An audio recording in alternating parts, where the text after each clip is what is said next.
మీ ఆసంట్ అసెంబ్లీలో ఒక సైకో శాసనసభ్యుడు ఉన్నాడనేటువంటి విషయం గుర్తుపెట్టుకో. మీ ఆసంట్ అసెంబ్లీలో ఉన్నటువంటి శాసనసభ్యుడికి ప్రజలంటే అసహ్యం.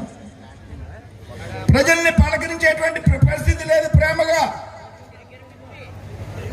ప్రజల్ని ఆప్యాయంగా పలకరించేటువంటి పరిస్థితి లేదు. మనం పలకరిస్తే, మనం నమస్కారం పెడితే, ఈ పక్క నుంచి నమస్కారం పెడితే బుర్ర ఇటు తిప్పుతాడు ఈ పెద్ద మనిషి. ఈ పక్క నుంచి నమస్కారం పెడితే బుర్ర ఇటు తిప్పుతాడు ఈ పెద్ద మనిషి.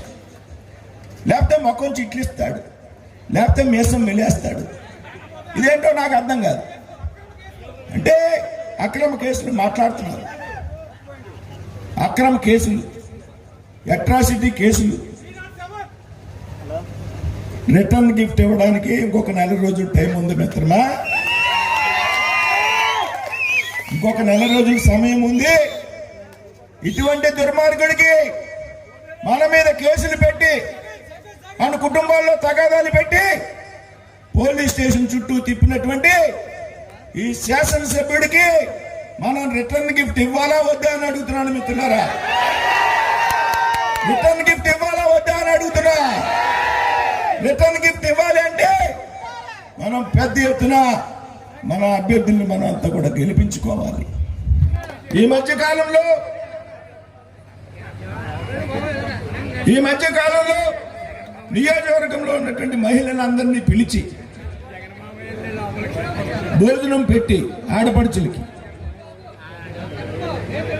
చీరలు పంచిపెట్టి పెద్ద మనిషి ఆఖరిని ఏం మాట్లాడాడంటే, భోజనం పెట్టాను, చీర పెట్టాను కాబట్టి మీరు నాకు ఓట్లేయండి, లేకపోతే నా ఉసురు మీకు తగులుతుందని అన్నాడా లేదా?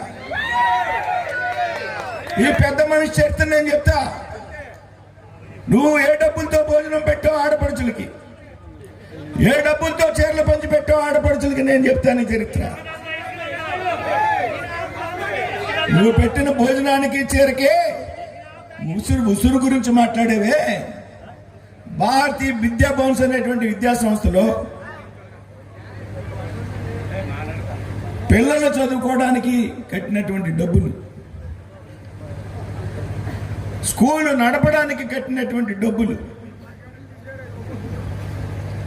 దొంగ సంతకాలు పెట్టి మిగతా డైరెక్టర్లకు తెలియకుండా పెద్ద ఎత్తున డబ్బులు విత్డ్రా చేసి మీకు పెట్టిన భోజనం కూడా చెప్తున్నాను తల్లులారా, అది భీమవరంలో ఉన్నటువంటి భారతీయ విద్యా భవన్స్ లో వండించి తెప్పించారనేటువంటి సంగతి మీకు చెప్తున్నా.